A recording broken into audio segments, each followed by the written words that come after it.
يا أيها الذين آمنوا كونوا قوامين لله شهداء بالقسط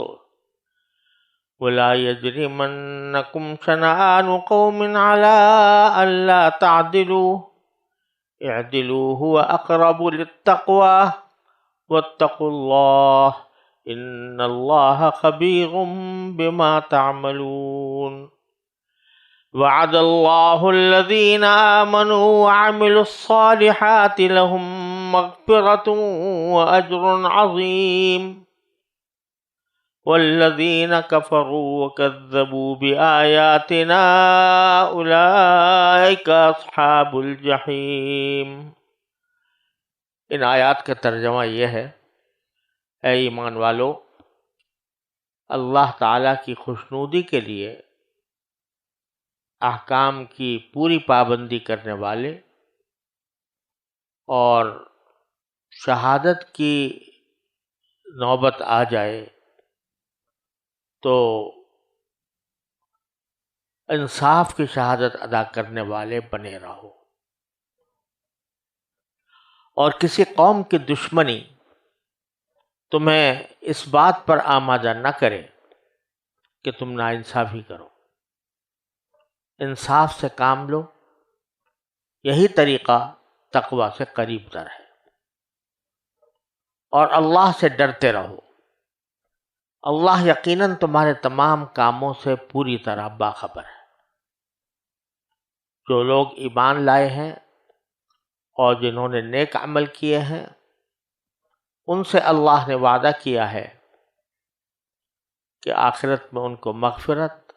اور زبردست ثواب حاصل ہوگا، اور جن لوگوں نے کفر اپنایا اور ہماری نشانیوں کو جھٹلایا وہ دوزخ کے باسی ہیں۔ جیسا کہ پچھلی آیات کریمہ میں بھی یہ عرض کیا گیا کہ اس صورت میں معاہدات کی پابندی کے اوپر خصوصی زور دیا گیا ہے،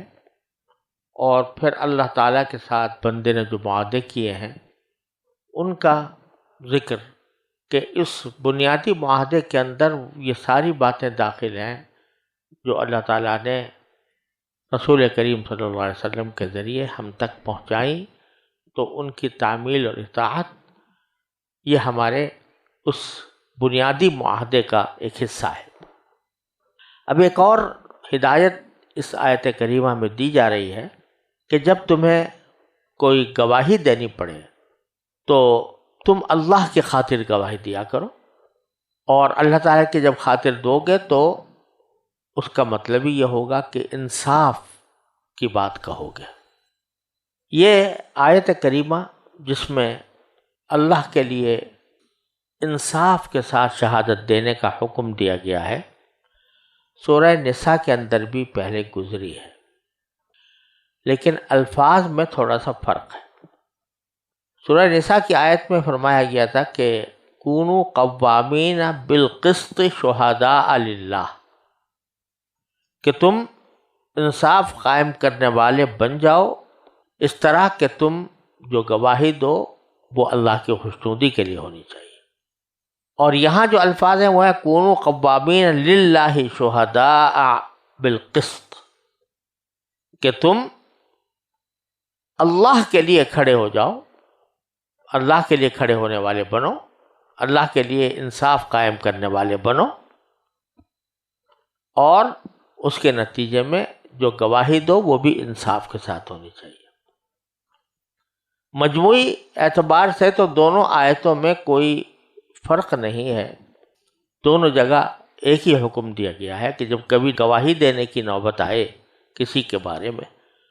تو انصاف کے ساتھ گواہی دیا کرو، اور جو گواہی ہو وہ اللہ کے لیے ہو، کسی کو نفع پہنچانے کسی کو نقصان پہنچانے کا مقصد نہ ہو، بلکہ یہ کہ اللہ تعالیٰ نے مجھے حکم دیا ہے کہ بھئی جہاں کوئی ضرورت پیش آئے گواہ بننے کی تو اس کی مجھے تاکید فرمائی ہے، لہٰذا میں کر رہا ہوں۔ کسی کے حق میں جائے کسی کے خلاف جائے اس سے بحث نہیں، جو بھی صحیح بات ہے میں اس کی گواہی دوں گا۔ لیکن آدمی کو غلط گواہی دینے پر کیا چیز آمادہ کرتی ہے. بعض اوقات غلط گواہی دینے کے لیے اس لیے آدمی اپنے آپ کو مجبور جیسا پاتا ہے کہ وہ گواہی اپنے کسی چاہنے والے کے، اپنے کسی محبوب کے خلاف پڑ رہی ہے. مثلا اولاد پکڑی گئی ہے کسی جرم میں، اور اگر گواہی کی نوبت آئی تو اس اولاد کے خلاف گواہی دینی ہوگی. یا فرض کرو کہ اپنی اولاد نے کوئی، مثال کے طور پر امتحان میں کوئی بدعنوانی کی ہے اور اس کا پرچہ میرے پاس آ گیا دیکھنے کے لیے، تو اس وقت میں گواہی دے رہا تھا. نمبر جو لگائے جاتے ہیں یہ بھی ایک طرح کی گواہی ہوتی ہے. تو اس وقت میں مجھے یہ خیال آیا کہ یہ میرا بیٹا ہے، لہذا میں اس کے ساتھ رعایت کر دوں. رعایت کرنے کے لیے میں گواہی جھوٹی دے دوں، یعنی وہ کم نمبروں کا مستحق تھا، میں زیادہ نمبر دے رہا ہوں، تو یہ اس کے حق میں گواہی دے دی. تو بعض اوقات گواہی، غلط گواہی دینے کی وجہ یہ ہوتی ہے کہ میری گواہی کسی میرے محبوب کے خلاف نہ پڑے. اس وقت میں آدمی بعض اوقات جھوٹ بھی بول جاتا ہے اور جھوٹی گواہی بھی دے دیتا ہے. ایک وجہ تو یہ ہوتی ہے، اور دوسری وجہ اس کے برعکس بعض اوقات یہ ہوتی ہے کہ کسی سے دشمنی ہے.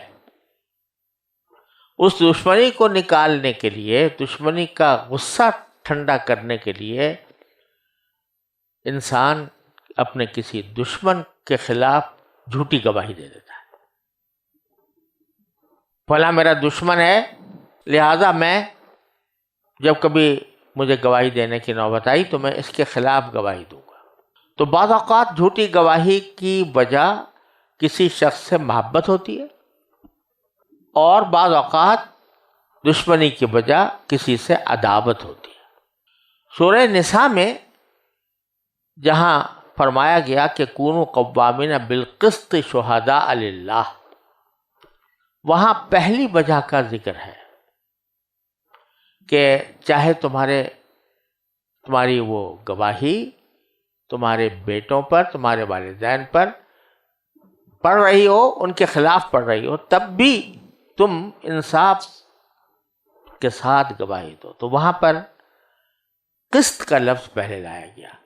کونوا قوامین بالقسط. تم انصاف کے ساتھ کھڑے ہونے والے بن جاؤ، انصاف کو کھڑا کرنے والے بن جاؤ، انصاف کو قائم کرنے والے بن جاؤ. تو پہلے وہاں پر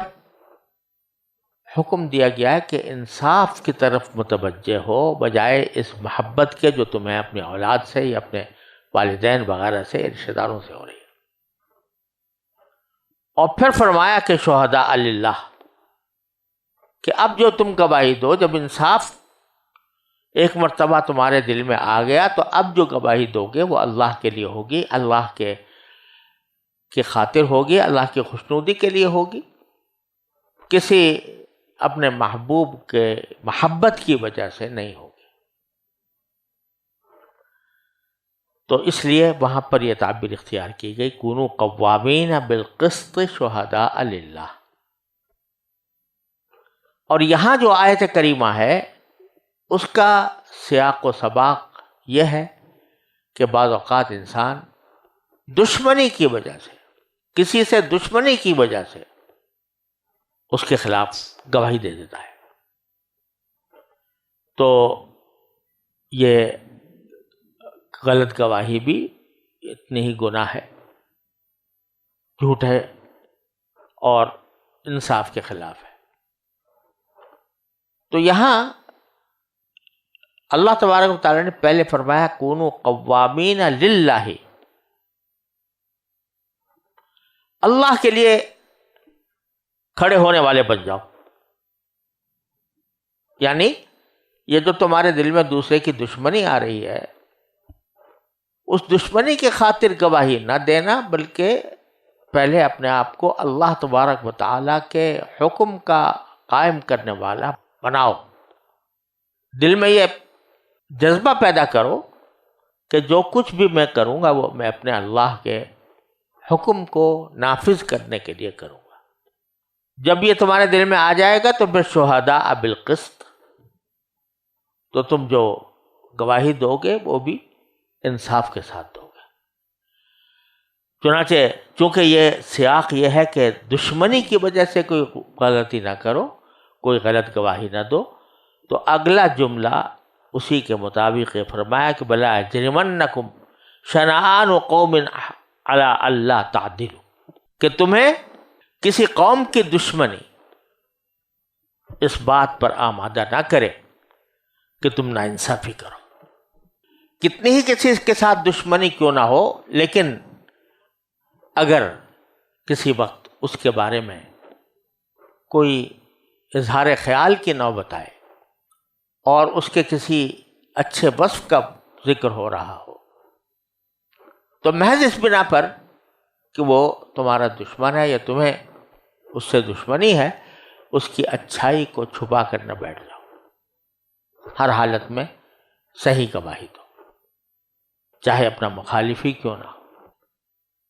اب دیکھیے ابو سفیان سے ہرقل بادشاہ نے رسول کریم صلی اللہ علیہ وسلم کے بارے میں پوچھا، لیکن ابو سفیان حالانکہ رسول کریم صلی اللہ علیہ وسلم کے دشمن تھے، لیکن جو بات پوچھی رسول کریم صلی اللہ علیہ وسلم کے بارے میں اس کا جواب صحیح دیا اور اس میں کوئی جھوٹ کی آمیزش نہیں کی. تو یہ صحیح گواہی دینا اور دشمنی کی بنا پر غلط گواہی دے دینا، یہ ایک ایسا عمل ہے کہ جو کافر بھی اس کو اچھا نہیں مانتے. تو جب آدمی اللہ کے لیے کر رہا ہو کام، اللہ تبارک و تعالی کے لیے کوئی کام کر رہا ہو، تو اس صورت میں اور زیادہ یہ بات تاکید سے کہنے کی بات ہے کہ انسان جو ہے وہ انصاف کا دامن نہ چھوڑے. اور فرمایا اعدلوا، ناانصافی ہرگز نہ کرنا، چاہے کسی کی دشمنی کیوں نہ ہو، بلکہ تم انصاف کرنا. هو اقرب للتقوی، انصاف ہی تقوی کے قریب تر ہے. یعنی جو تقوی تمہاری زندگی کا اصل مقصد ہے، اس تک پہنچانے کے لیے یہ راستہ قریب کا راستہ ہے کہ انصاف کے ساتھ. اور یہاں یہ سمجھ لینا چاہیے کہ یہ جو کہا گیا ہے کہ گواہی غلط نہ دو، انصاف کے ساتھ گواہی دو، تو ایک گواہی تو وہ ہوتی ہے جو آدمی کو کسی عدالت میں جا کر دینی پڑتی ہے، اس کے بارے میں تو یہ حکم ہے ہی. لیکن بہت سی چیزیں ایسی ہیں ہمارے معاشرے میں جن کو ہم گواہی نہیں سمجھتے، اور حقیقت میں وہ گواہی ہیں. گواہی ہم صرف اس کو سمجھتے ہیں کہیں جا کر کسی عدالت میں جا کر انسان کوئی گواہ بن کر کوئی بات کہے، لیکن قرآن کریم کی اصطلاح میں شہادت اس سے زیادہ عام ہے. جب آپ کسی شخص کے بارے میں کوئی رائے ظاہر کرتے ہیں تو وہ بھی ایک طرح کی شہادت ہوتی ہے، خواہ وہ عدالت میں نہ ہو، لوگوں کے سامنے ہو، تحریر سے ہو، تقریر سے ہو. جیسے ڈاکٹر صاحبان ہیں، وہ کسی کے لیے میڈیکل سرٹیفکیٹ جاری کرنا چاہتے ہیں، یہ بھی ایک طرح کی گواہی ہے کہ آپ اس کے حق میں گواہی دے رہے ہیں کہ یہ بیمار ہونے کی وجہ سے حاضری سے معذور ہے. اب اگر وہ معذور نہیں ہے اور آپ نے جھوٹا سرٹیفکیٹ جاری کر دیا تو یہ بھی جھوٹی گواہی کے ضمن میں آتا ہے. اسی طرح اگر کوئی ممتحن ہے، وہ کسی سے دشمنی کی خاطر اس کا پرچہ خراب کر دیتا ہے، یعنی اس کے اوپر نمبر کم لگاتا ہے، جتنے کا وہ مستحق ہے اس سے کم لگاتا ہے، تو یہ جھوٹی گواہی ہوگی، اور وہ وبال جو جھوٹی گواہی کا ہے وہ اس پر بھی آئے گا۔ اسی طرح انتخابات ہوتے ہیں تو اس میں لوگ ووٹ ڈالتے ہیں، تو ووٹ ڈالنا بھی ایک طرح کی شہادت ہے، اور یعنی دیانتاً وہ ایک شہادت ہے، اگرچہ قضاً اس کو شہادت نہ کہا جائے، دیانتاً وہ شہادت ہے، لہذا اس میں غلط بیانی کرنا، اس میں کسی کی جنبہ داری کرنا، کسی کی دشمنی کرنا، یہ سب حرام اور ناجائز کام ہے۔ اس کے بجائے آدمی کو وہی بات اختیار کرنی چاہیے جس کو وہ دل سے مانتا ہو اور جو نفس الامر میں اس کے نزدیک درست ہو۔ اگر نہیں کرے گا تو یہ اس عہد کی خلاف ورزی ہوگی۔ پھر اللہ تبارک و تعالی فرماتے ہیں واتقوا اللہ، اللہ سے ڈرتے رہو۔ ہر حکم کے ساتھ تقریباً یہ تاکید آتی ہے، کیونکہ حکم اس وقت تک حکم پر عمل نہیں ہو سکتا جب تک کہ انسان کے دل میں تقوی نہ ہو، یعنی اللہ کا خوف نہ ہو۔ ان اللہ خبیر بما تعملون، یاد رکھو کہ اللہ تمہارے تمام کاموں سے پوری طرح باخبر ہے۔ یہی احساس ہے جو ہر وقت دل میں پیدا کرنا مقصود ہے کہ اللہ مجھے دیکھ رہا ہے، اور جب یہ احساس پیدا ہوتا ہے تو اس کے نتیجے میں ہی تقوی پیدا ہوتا ہے۔ تقوی پیدا کرنے کا یہاں پر ذریعہ بتایا گیا ہے کہ تقوی کرو، تقوی پیدا کرو، اللہ کا خوف رکھو۔ طریقہ اس کا کیا ہوگا؟ یہ کہ اس بات کا مراقبہ کرو، اس بات کا دھیان رکھو کہ اللہ تبارک و تعالی تمہارے ہر قول و عمل سے باخبر۔ اور جب اللہ تبارک و تعالی کے احکام پر عمل کیا جائے گا، یہ جو احکام دیے جا رہے ہیں، جو معاہدے تم سے لیے جا رہے ہیں، ان کے اوپر عمل کرنے کا کیا نتیجہ ہوگا، اور ان سے انحراف کا کیا نتیجہ ہوگا، اگلی 2 آیتوں میں بیان فرمایا وعد اللہ الذین آمنوا وعملوا الصالحات، جو لوگ ایمان لائے ہیں اور جنہوں نے نیک عمل کیے ہیں ان سے اللہ نے وعدہ کیا ہے۔ کیا وعدہ کیا ہے؟ لہم مغفرۃ واجر عظیم، یہ وعدہ کیا ہے کہ وہ مستحق ہوں گے اجر عظیم کے، زبردست ثواب کے، معمولی نہیں بلکہ اجرون کے ساتھ عظیم کی صفت لگا کر یہ بتایا گیا کہ ایمان اور عمل صالح والوں کو نہ صرف یہ کہ ان کے گناہوں کی مغفرت ہوگی، کیونکہ کوئی بھی انسان ایسا نہیں ہے انبیاء کرام کے بعد کہ جس سے کبھی نہ کبھی کوئی غلطی نہ ہوئی ہو، تو غلطیوں کے بارے میں تو اللہ تبارک و تعالیٰ کا معاملہ یہ ہوگا کہ مغفرت فرما دیں گے، اور اوپر سے ثواب جو ملے گا وہ عظیم ہوگا، عظمت والا۔ اور دوسری طرف والذین کفروا وکذبوا بآیاتنا، جن لوگوں نے کفر اپنا لیا اور ہماری نشانیوں کو جھٹلا دیا، اولئک اصحاب الجحیم، وہ سب دوزخ کے باسی ہیں۔ اصحاب صاحب کی جمع ہے، لفظی معنی اس کے ساتھی کے ہوتے ہیں، لیکن جب کسی ایسی چیز کی طرف اس کی نسبت آتی ہے جو بے جان ہے تو وہاں پر اس کے معنی ہوتے ہیں والا۔ صاحب الجحیم یا اصحاب الجحیم کے معنی ہے دوزخ والے۔ اب دوزخ والے سے مراد یہی ہے کہ وہ دوزخ میں رہیں گے، تو اسی لیے ترجمے میں یہ کہا گیا کہ وہ دوزخ کے باسی ہیں۔ باسی کا مطلب ہوتا ہے باشندہ، کسی جگہ کا رہنے والا، تو یہ جہنم میں رہنے والے ہیں، العیاذ باللہ العلی العظیم۔